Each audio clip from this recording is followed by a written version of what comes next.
नमस्कार दोस्तों, आज हम बात करेंगे मराठा साम्राज्य के बारे में। मराठा साम्राज्य की स्थापना ऐसे समय में हुई जब भारत पर मुगलों का शासन था और दिल्ली पर औरंगजेब, जो कि मुगल सम्राट था और मुगल सम्राट औरंगजेब का राज्य था, उस समय दक्षिण भारत की अराजकता का फायदा उठाकर छत्रपति महाराज या छत्रपति शिवाजी महाराज ने मराठा साम्राज्य की स्थापना की।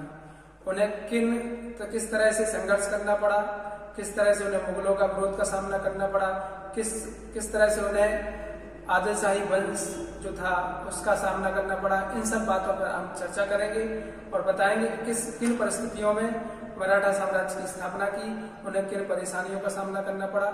इन सब बातों पर हम आज चर्चा करेंगे और शिवाजी के जीवन के बारे में जानेंगे कि किस तरह से उन्होंने महान संघर्ष करके अपने आप को एक उच्च आदर्श स्थापित किए और एक हिंदवी स्वराज्य की स्थापना की, जो कि हम सभी के लिए एक गौरव की बात है। तो हम आज शिवाजी के जीवन, उनके सब जीवन परिचय, उनके चरित्र, उनके माता पिता, उनकी सारी चीजों के विषय में जानेंगे। तो आइए देखते हैं मराठा साम्राज्य। तो मराठा साम्राज्य के संस्थापक शिवाजी थे। शिवाजी का जन्म 6 अप्रैल 1627 ईस्वी को शिवनेर के दुर्ग में हुआ था। मां शिवनेरी के नाम पर इनका नाम शिवाजी रखा गया और इनके माता का नाम जीजाबाई और पिता का नाम साहेजी भोंसले था, जो कि भोंसले वंश से संबंधित थे। इनके बड़े भाई संभाजी थे। इनके गुरु दादाजी कौरदेव थे। दादा कौरदेव से इनने तलवार चलाना, घुड़सवारी सीखना, युद्ध कला और भी अन्य कलाएं सीखी, जबकि इनके आध्यात्मिक जीवन पर समर्थ गुरु रामदास का प्रभाव था। तो इनके आध्यात्मिक गुरु समर्थ गुरु रामदास थे, जो उस समय के महाराष्ट्र के एक प्रसिद्ध संत थे। इसके अलावा इनका विवाह 1640 ईस्वी में साईंबाई निम्बालकर के साथ हुआ था। इनके पिता पूना के जागीरदार थे। जब शिवाजी कुछ बड़े हुए और राज व्यवस्था में इनकी रुचि जागृत हुई, तो पिता ने पूना की जागीर अपने पुत्र शिवाजी को सौंप दी और स्वयं बीजापुर राज्य में जाकर नौकरी कर ली। बीजापुर के आदिलशाही वंश के राजाओं के यहाँ नौकरी कर ली और शिवाजी का सैनिक अभियान बीजापुर के आदिलशाही वंश के खिलाफ ही शुरू हुआ। इन्होंने सबसे पहले 1643 ईस्वी में सिंहगढ़ का किला जीता। सबसे पहले 1643 ईस्वी में इन्होंने सिंहगढ़ का किला जीता। उसके बाद 1646 में इन्होंने तोरण का किला जीता। 1647 में इन्होंने कोंढाना विजय की। इस कोंढाना किले को जीतते समय इनके दोस्त तानाजी मालसुरे का निधन हो गया। तब इन्होंने एक वाक्य कहा था कि गढ़ आया पर सिंह गया। इसके बाद इसी कोंढाना किले को जीतने के बाद वहां बीजापुर का सुल्तान इतना नाराज हो गया शिवाजी से कि उन्होंने शिवाजी के पिता साहेजी को बंदी बना लिया। लेकिन बाद में दबीर पंथ की सलाह मानकर शिवाजी ने कोंढाना किले को मुक्त कर दिया अपने प्रभाव से और तब बीजापुर के सुल्तान ने इनके पिता साहेजी को भी मुक्त कर दिया। 1654 में इन्होंने पुरंदर का किला जीता। 1654 में ही इनके भाई संभाजी पौलीगर के युद्ध में अप्पा खां से लड़ते हुए मारे गए। उस युद्ध में शाइस्ता खां से सहायता मांगी गई थी, लेकिन उसने सहायता देने से इनकार कर दिया था। तभी शाइस्ता खां के बारे में कहा गया था कि शाइस्ता खां मनुष्य नहीं, एक नर पिशाच है। इसके बाद 1656 ईस्वी में शिवाजी ने रायगढ़ को अपनी राजधानी बनाया और वहां पर सारी शक्ति सत्ता का केंद्र वहीं पर स्थापित किया। 1659 ईस्वी में शिवाजी की बढ़ती हुई शक्ति को देखकर बीजापुर के सुल्तान ने अफजल खां को भेजा। अफजल खां एक बहुत बहादुर सेनापति था। तो शिवाजी को उसने मारने के लिए भेजा। तो शिवाजी को बड़ी चतुराई से शिवाजी को उसकी योजना के बारे में कृष्णजी भास्कर नामक व्यक्ति ने बता दिया कि वो क्या करना चाहता है अफजल खां। इससे शिवाजी सतर्क हो गए और 1662 ईस्वी में अफजल खान से मिलते समय उन्होंने बड़ी चतुराई से अफजल खां की हत्या कर दी। इसी तरह 1660 में औरंगजेब, जो कि मुगल सम्राट था उस समय, शिवाजी की बढ़ती हुई शक्ति से बड़ा आशंकित हो गया और उसे अपने दक्षिण के साम्राज्य के बारे में चिंता सताने लगी।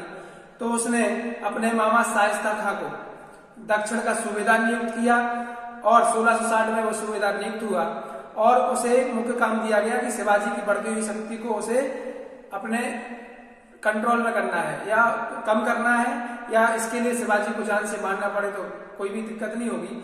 तो इस क्रम में उसने शिवाजी को नियंत्रित करने का प्रयास किया और 1663 ईस्वी में एक बार वह पूना गया और वहां बरसात के समय उसने वहीं रुकने का निर्णय लिया। शिवाजी को इस बात का पता चल गया और शिवाजी ने अर्धरात्रि को उसके घर धावा बोला। वो तैयार नहीं था युद्ध के लिए और उस युद्ध में उसका अंगूठा कट गया और उसका पुत्र फतेह खां मारा गया और शिवाजी को विजय प्राप्त हुई। औरंगजेब शाइस्ता खां से बड़ा नाराज हुआ और उसने उसे बंगाल, दक्षिण से बंगाल भेज दिया। इसी तरह शिवाजी की इस पराक्रम से उनकी शक्ति सम्मान में बड़ी वृद्धि हुई और मुगलों के अंदर शिवाजी का भय व्याप्त हो गया। शिवाजी ने सूरत को 2 बार लूटा, पहली बार 1664 ईस्वी में और दूसरी बार 1670 ईस्वी में। सूरत को लूटने का मुख्य कारण यह था कि सूरत उस समय व्यापार का प्रमुख केंद्र था और शिवाजी को अपने इस राज्य व्यवस्था को बढ़ाने के लिए अत्यधिक धन की आवश्यकता थी। इसलिए शिवाजी ने उस समय के व्यापारिक नगर सूरत को 2 बार 1664 और 1670 में लूटा। इससे उन्हें अपार धन की प्राप्ति हुई जिसका उन्होंने सेना वृद्धि और अपने राज्य को बढ़ाने में उपयोग किया।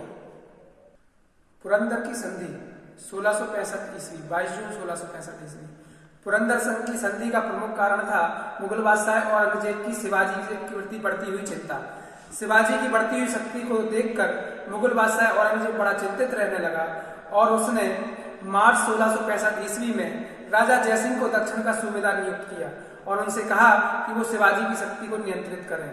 राजा जयसिंह ने इसी क्रम में शिवाजी को राजधानी रायगढ़ को चारों तरफ से घेर लिया, जिससे शिवाजी की राजधानी संकट में आ गई। अतः शिवाजी ने संधि करने में ही भलाई समझी और उन्होंने 22 जून 1665 ईस्वी को पुरंदर की प्रसिद्ध संधि की। इस संधि की कुछ शर्तें तय की गईं। उन शर्तों के अनुसार शिवाजी को अपने जीते हुए 35 किलों में से 23 किले, 35 में से 23 किले मुगलों को देने पड़े। इसके अलावा शिवाजी से ये वचन लिया गया कि जब कभी भी मुगलों पर बाहरी आक्रमण होगा तो वे मुगलों की सहायता करेंगे, अर्थात मुगलों की तरफ से युद्ध करेंगे और कभी भी मुगलों को आवश्यकता होगी तो वो सेवा कार्य में हिस्सा लेंगे मुगलों की ओर से। इसके अलावा शिवाजी के पुत्र संभाजी को मुगल दरबार में 5000 का मनसब दिया गया और उन्हें एक जागीर दे दी गई। तो ये पुरंदर की संधि थी। इसी संधि के बाद मई 1666 ईस्वी में शिवाजी मुगल दरबार में उपस्थित हुए। शिवाजी की सुरक्षा की गारंटी जयसिंह के पुत्र राम सिंह ने दी और उन्हें मुगल दरबार में औरंगजेब के सामने पेश किया गया, लेकिन वहां पर उनका उचित सम्मान नहीं हुआ। शिवाजी जब औरंगजेब के सामने आए तो औरंगजेब ने उन्हें मनसबदारों की लाइन में खड़ा कर दिया, जबकि शिवाजी एक सम्राट थे, अपने आप को छत्रपति मानते थे, राजा मानते थे। तो शिवाजी को यह अपना अपमान लगा और उन्होंने वहां उसका विरोध किया। इससे औरंगजेब नाराज हो गया और उन्हें शिवाजी को जयपुर भवन में उसने कैद कर दिया। अब कैद करने के बाद शिवाजी ने वहां अपनी बीमारी का बहाना बनाया और वहां से निकलने का उपाय सोचने लगे और अपने हमशक्ल हीरोजी फरजंद की सहायता से वे मिठाई के टोकरे में छिपकर वहां से बाहर निकल आए और अपनी राजधानी वापस आ गए, रायगढ़ वापस आ गए। इसके बाद 1668 और 69-70 इन वर्षों में शिवाजी ने अपनी शक्ति को केंद्रित किया और मुगलों के खिलाफ अपने अभियान को तीव्र कर दिया और 1674 आते आते शिवाजी ने पूरे दक्षिण भारत को मुगल साम्राज्य से मुक्त कर दिया।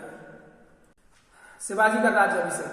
जब शिवाजी ने मुगल सत्ता को लगभग दक्षिण से उखाड़ फेंका तो उन्होंने अपने आप को राजा घोषित करने के विषय में सोचा और इसी क्रम में उन्होंने अपना राज्याभिषेक, पहला राज्याभिषेक 6 जून 1674 ईस्वी में रायगढ़ के किले में करवाया और इस राज्याभिषेक को करवाने के लिए उन्होंने काशी के प्रसिद्ध विद्वान गंगा भट्ट या विशेश्वर भट्ट को बुलाया और उसने उनका राज्याभिषेक करवाया।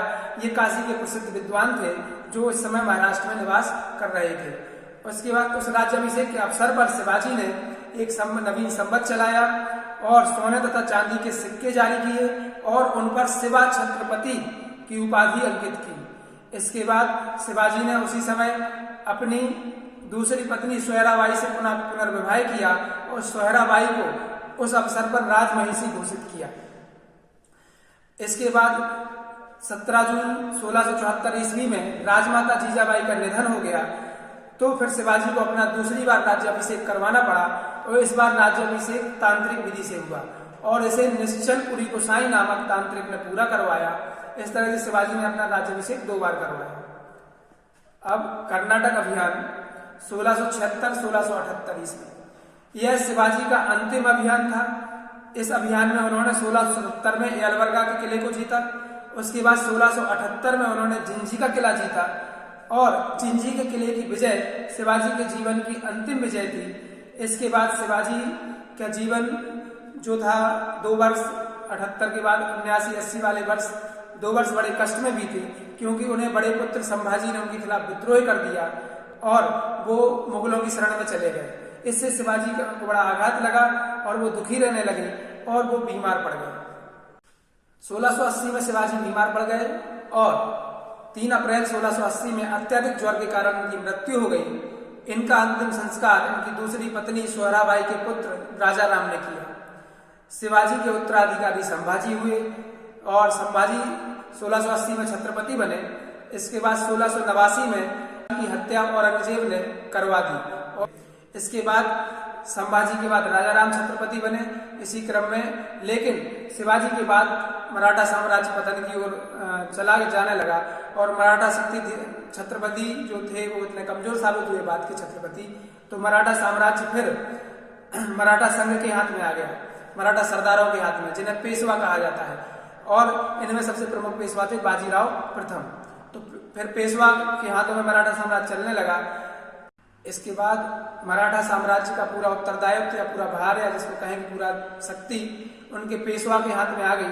शिवाजी के पैतृक प्रधानमंत्री हुआ करते थे, इनके हाथ में पूरा मराठा साम्राज्य आ गया। तो इसको हम अगले वीडियो में पढ़ेंगे। शिवाजी का प्रशासन, शिवाजी का मंत्रिमंडल अष्टप्रधान कहलाता था। ये 8 मंत्रियों का समूह था।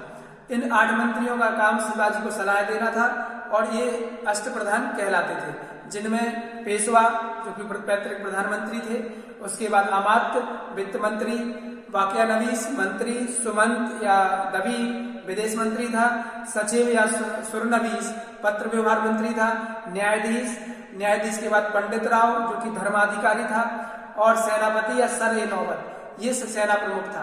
ये 8 मंत्रियों का समूह था जो कि अष्टप्रधान कहलाता था।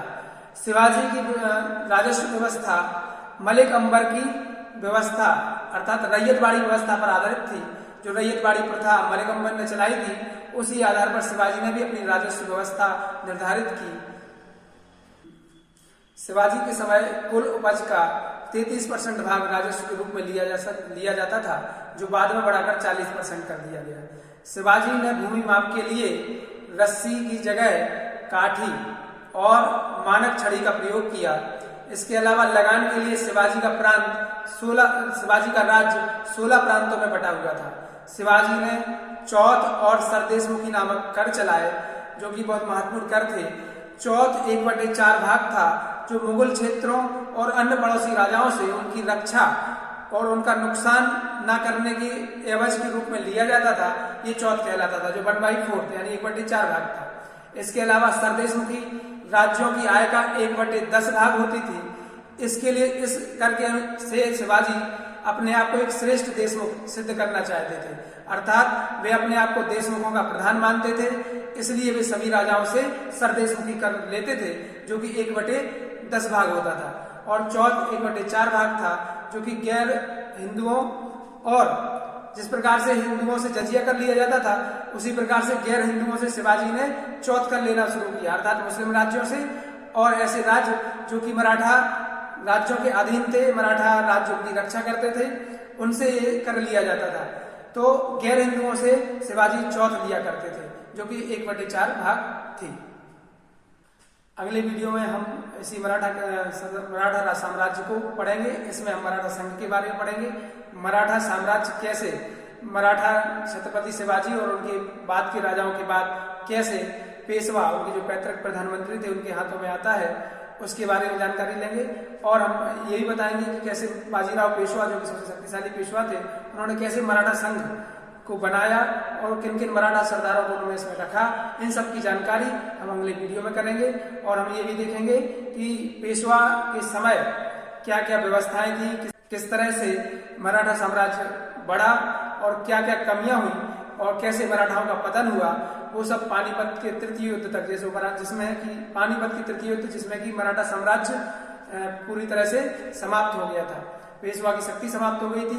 उन सब के बारे में हम जानकारी लेंगे अगले वीडियो में। यदि आप इस चैनल पर नए हैं तो कृपया आप इसको सब्सक्राइब कर लें और कमेंट बटन में जाकर जो भी आप कमेंट करना चाहते हैं वो आप करें। इसके अलावा आप हमारे टेलीग्राम और इंस्टाग्राम पेज से भी जुड़ सकते हैं, जिसमें आपको डेली रोज की करंट अफेयर्स और अन्य नवीन जानकारियां उपलब्ध होती रहेंगी। और इसके अलावा अब हमारी पीडीएफ भी आप डाउनलोड कर सकते हैं, और तो आपको सारे नोट्स की पीडीएफ भी उपलब्ध कराई जाएगी। इसलिए आप चाहें तो आप पीडीएफ डाउनलोड कर सकते हैं और पीडीएफ की लिंक आपको डिस्क्रिप्शन में प्राप्त हो जाएगी, तो आप नोट्स की पीडीएफ भी डाउनलोड कर सकते हैं। धन्यवाद।